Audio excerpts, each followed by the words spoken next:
Very good morning all of you. चलो बच्चों, आज हम फिर से एक बार बहुत टाइम के बाद मिल रहे हैं।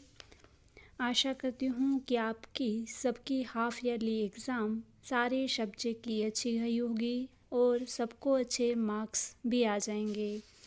आज हम हमारे अभ्यासक्रम में आगे बढ़ते हुए व्याकरण में आने वाले विषय उपपद विभक्ति के बारे में बात करेंगे। आप सबको पता है कि व्याकरण की जो हमारे पाठ्य पुस्तक में पीछे जो व्याकरण विभाग है उनमें उपपद विभक्ति दी गई हुई है। आप सबके पास अपना पाठ्य पुस्तक होगा ही, तो आप अपना पाठ्य पुस्तक ओपन कर लीजिए। पेज नंबर 90 यानी कि 90 ओपन कीजिए। उनमें आप देखिए कि उपपद विभक्ति दी गई है। आज हम उसके बारे में समझेंगे विस्तृत और उदाहरण के साथ। तो सबसे पहले मैं आप लोगों को बताऊंगी कि उपपद विभक्ति किसको कहते हैं। तो हम यहाँ पे एक उदाहरण के द्वारा देख सकते हैं कि जो विभक्ति पद के आश्रित हो उसे उपपद विभक्ति कहते हैं। आश्रित होना यानी आधारित होना, पद पर आधार रखता हो उसको उपपद विभक्ति कहते हैं। देखो यहाँ नीचे उदाहरण भी दिया गया है, सर्वत्र। अभी सर्वत्र क्या है? तो पद है और उसका मीनिंग क्या होता है? तो चारों ओर। सर्वत्र इसका मीनिंग है चारों ओर। तो हम यहाँ पे उदाहरण लिखेंगे, उद्यानम सर्वत्र वृक्षाः सन्ति। यानी कि यहाँ पे आप देख सकते हो कि सर्वत्र है वो पद है, यानी कि जो सर्वत्र पद है वो जहाँ पे भी आएगा उसके साथ जो भी शब्द जुड़ा होगा उसका द्वितीय विभक्ति होगी। यहाँ पे आप देख सकते हो सर्वत्र के साथ में उद्यान यहाँ पे जुड़ा हुआ है शब्द, तो उद्यान की क्या हो जाएगी विभक्ति? कौन सी हो जाएगी? द्वितीया। क्योंकि उपपद विभक्ति में निश्चित रूप से उस शब्द को, उस पद को निश्चित विभक्ति निश्चित की गई है। यानी कि कोई भी पद यहाँ पे हो तो वो सारे पद को एक निश्चित विभक्ति निश्चित करके दी गई है, यानी कि निश्चित तरीके से बताई गई है। यानी कि ये पद है उसको यही विभक्ति लगेगी। जैसे कि सर्वत्र है तो उसको द्वितीय विभक्ति ही लगेगी।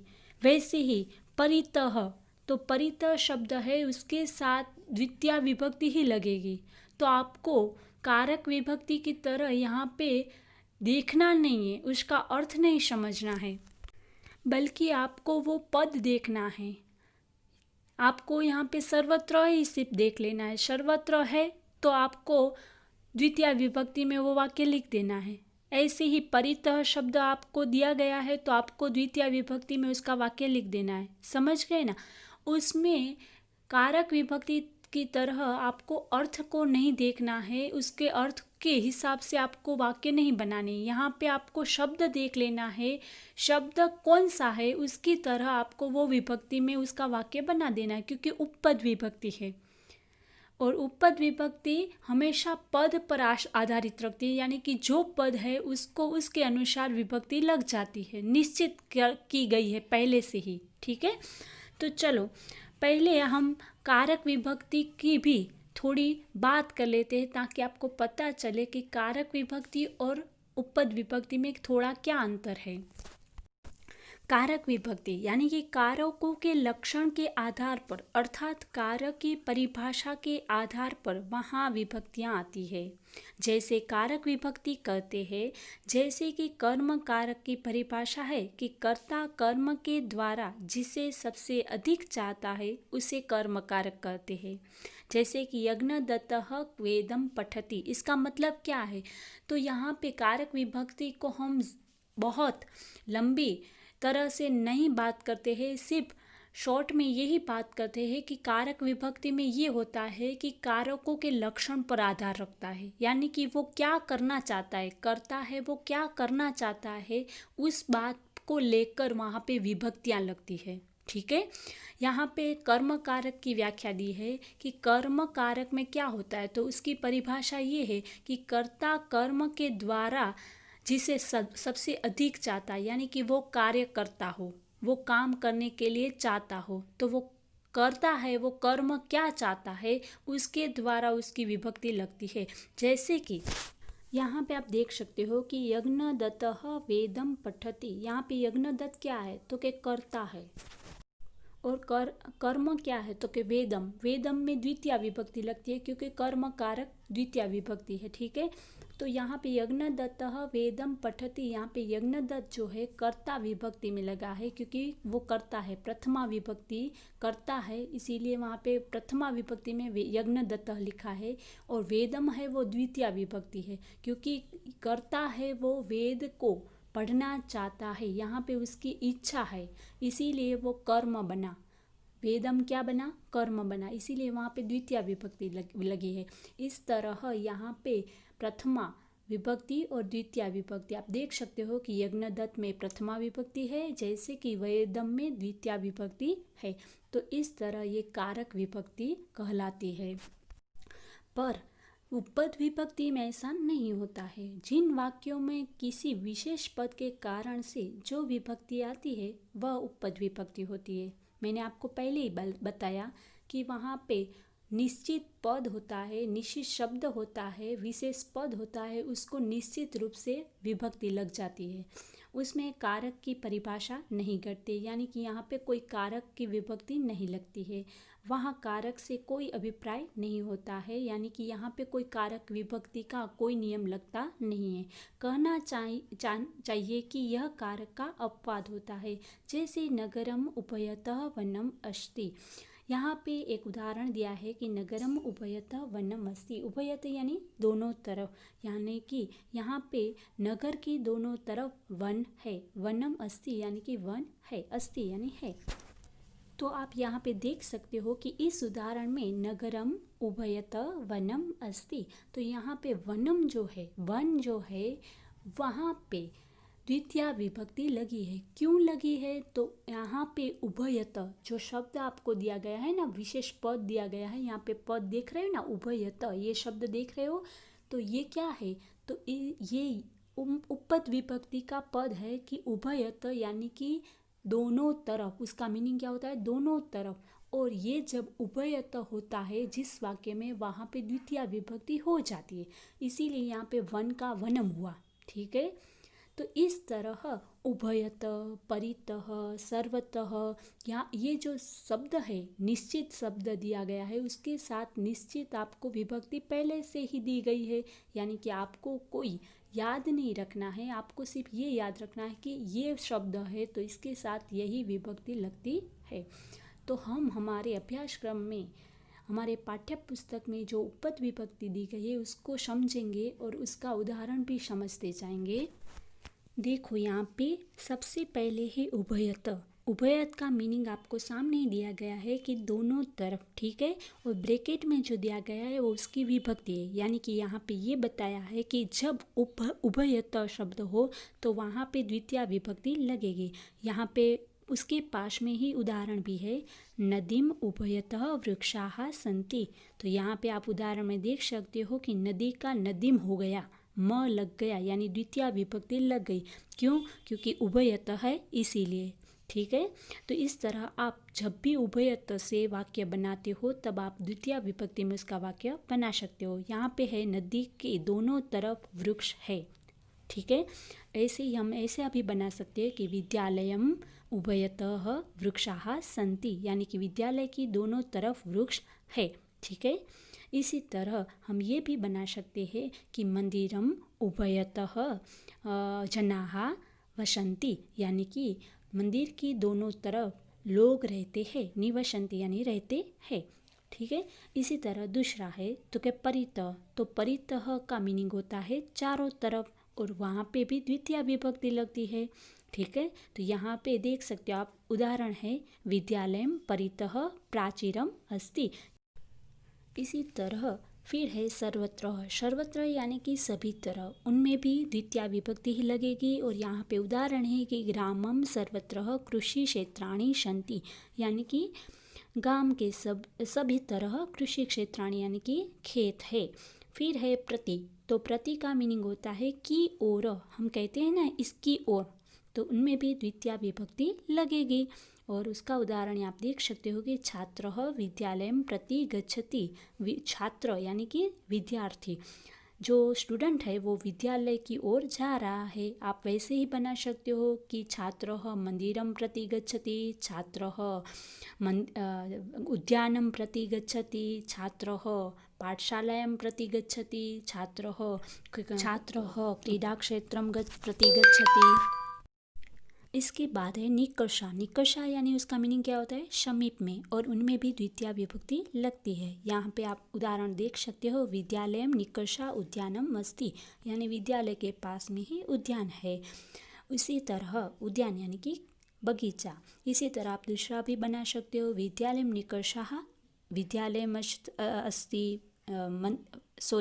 विद्यालय मंदिरम निकषा उद्यानम अस्ति, फिर गृहम निकषा उद्यानम अस्ति, यानी घर के पास में ही बगीचा है। इस तरह आप कोई भी वाक्य बना सकते हो निकषा शब्द लेकर। इसके बाद है धिक। धिक यानी निंदा, उसका मीनिंग क्या होता है, निंदा, और उनमें भी द्वितीया विभक्ति लगती है। इसका यहाँ पे मीनिंग निकल रहा है, इसने यहाँ पे उसका उदाहरण दिया गया है मूर्ख धिक, यानी कि मूर्ख जो होते हैं उसकी निंदा होती है। इस तरह इसके बाद है शह। तो शह जो है शब्द, उसके साथ उसका मीनिंग होता है शहीद, यानी कि उसके साथ। और वहाँ पे जहाँ पे सह होता है वहाँ पे तृतीया विभक्ति लगती है। यहाँ पे उदाहरण है बालकेन सह खेलती, यानी बालिका बालकेन सह खेलती, यानी कि लड़की है वो लड़के के साथ खेल रही है। यहाँ पे आप देख सकते हो कि सह जो है उसके साथ आप कोई भी वाक्य बना सकते हो और तृतीया विभक्ति लगानी है।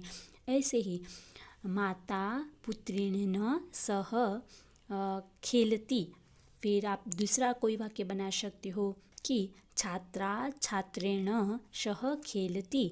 छात्रा है यानी कि लड़की है वो लड़के के साथ खेल रही है। इस तरह इसके बाद है वीणा। वीणा यानी अतिरिक्त, उसमें तृतीया, पंचमी और द्वितीया ये तीनों विभक्ति लग सकती हो। आपको जो भी विभक्ति लगानी हो वो लगा सकते हो वीणा शब्द में, ठीक है। तो ज्ञानेन विना जीवनम वृथा, इसका मतलब क्या है कि ज्ञान के बिना, विना यानी कि अतिरिक्त, इस यानी कि इसके बिना, उसके सिवा, तो ज्ञान के बिना जीवन है वो क्या है, वृथा है, यानी कि व्यर्थ है। फिर है इसके बाद है वारण। वारण का मीनिंग भी वही होता है, उनमें भी तृतीया विभक्ति लगती है, यानी कि विवादिन अलम, यानी कि विवाद यानी झगड़ा नहीं करना चाहिए, रोक देना चाहिए। फिर है समर्थ। समर्थ में चतुर्थी विभक्ति लगेगी। समर्थ यानी कि उसके लिए सक्षम होना, तो इनमें चतुर्थी विभक्ति लगती है कि मल्ल। यहाँ पे उदाहरण है मल्ल मल्लाय अलम, यानी कि मल जो है यानी कि जो बलवान है वो मल के साथ ही, उसके साथ ही समर्थ होता है। फिर है नमः। नमः यानी कि यानी नमस्कार, उसका मीनिंग क्या होता है, नमस्कार, और उनमें चतुर्थी विभक्ति लगती है। उसका उदाहरण है पितृदेवाय नमः। आप दूसरा भी कोई लग सकते हो, जैसे कि देवाय नमः, मातृदेवाय नमः, ठीक है। नमः जहाँ पे शब्द हो वहाँ पे चतुर्थी विभक्ति लग जाती है। फिर है बहि। बहि का शब्द का मीनिंग होता है बाहर, तो उनमें पंचमी विभक्ति लगती है। यहाँ पे उदाहरण है विद्यालयात् बहिर्बालिकाः खेलन्ति, ठीक है, यानी कि विद्यालय के बाहर, जो बहिर यानी बाहर जो है, बालिका खेलती यानी कि लड़कियां खेल रही है। यहाँ पे विद्यालय शब्द है वहाँ पे पंचमी विभक्ति लगी है। यहाँ पे हम ऐसा भी लिख सकते हैं मंदिरात् बहिर्जनाः गच्छन्ति, यानी कि मंदिर के बाहर लोग जा रहे हैं। ऐसा कोई भी उदाहरण आप लगा सकते हो। इसके बाद है ऊपरी। तो ऊपरी का होता है मीनिंग ऊपर, ठीक है, और उनमें षष्ठी विभक्ति लगेगी। जहाँ पे ऊपरी शब्द हो वहाँ पे षष्ठी विभक्ति लगेगी। यहाँ पे उदाहरण है वृक्षस्य उपरि मर्कटाः क्रीडन्ति, यानी कि वृक्ष के ऊपर मर्कटाः खेल रहे हैं। इसके बाद है अधः। तो अधः शब्द है उसका मीनिंग होता है नीचे, उनमें भी षष्ठी विभक्ति लगेगी। यानी कि वृक्षस्य अधः पथिकः उपविशन्ति, यानी कि वृक्ष के नीचे पथिक यानी कि मुसाफर उपविशन्ति यानी बैठा है। इसी तरह हम जहाँ पे अधः हो वहाँ पे षष्ठी विभक्ति से उसका वाक्य बना सकते हैं, उसका उदाहरण बना सकते हैं।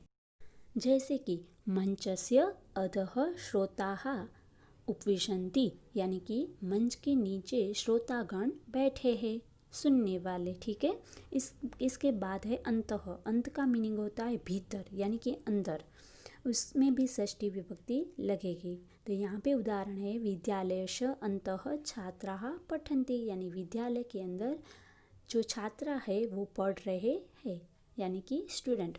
ठीक है। तो इस तरह आप लोगों को यहाँ पे द्वितीया, तृतीया, चतुर्थी, पंचमी और षष्ठी इतनी विभक्तियों के उदाहरण दिए गए हैं और इसके पद भी दिए गए हैं कि इतने पद में यही निश्चित की गई हुई विभक्ति ही लगेगी।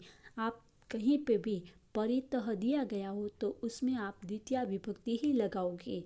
जैसे कि निकर्षा हो तो निकर्षा में द्वितीया ही विभक्ति लगाओगे, सह हो तो उनमें तृतीया विभक्ति ही लगाओगे, नमः हो तो वहाँ पे चतुर्थी विभक्ति लगाओगे, ऊपरी हो तो वहाँ पे षष्ठी विभक्ति लगा दोगे। ठीक है।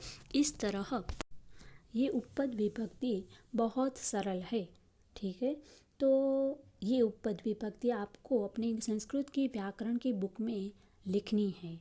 तो अपनी संस्कृत की व्याकरण की बुक में ये उपपद विभक्ति के यहाँ पे जैसे पद दिए गए हैं, आपको जैसा यहाँ पे दिया गया है आपकी पाठ्यपुस्तक में, वैसे ही आपको लिखना है। पर क्या करना है, आपको यहाँ पे देख सकते हो कि नदीम उभयतः वृक्षाः सन्ति, आप यहाँ पे उदाहरण देख सकते हो, वो यहाँ पे साथ में दिया गया है। तो आप सेकंड लाइन पे ये उदाहरण लिखना है, इतना आपको सिर्फ चेंज करना है। जैसे कि आपको सबसे पहली लाइन में लिखना है उभयतः, उसके सामने यहाँ पे लिखा है दोनों तरफ, तो आपको लिख देना है दोनों तरफ। फिर ब्रैकेट में द्वितीया भी लिख देनी है। फिर आपको उसके नीचे सेकंड जो लाइन होती है उनमें लिखना है नदीम उभयतः वृक्षाः सन्ति। ऐसे सारे यहाँ पे उपपद विभक्ति ऐसे ही लिखनी है आपकी अपनी नोटबुक में, ताकि आपको पता चले कि ये नदीम उभयतः वृक्षाः सन्ति है, वो उसका उदाहरण है। तो इस तरह ये सारे जो पद है अंतः, जो लास्ट शब्द कौन सा है अंतः, तो ये अंतः पद तक आपको सारी ऐसे ही लिख देनी है अच्छी राइटिंग में। संस्कृत की व्याकरण की बुक में ये अच्छी राइटिंग में लिखकर फिर मुझे इसकी फ़ोटो सेंड कर देनी है। ठीक है। ये आपका आज का होमवर्क रहेगा और इसका उदाहरण भी आपको याद रखना है। Thank you.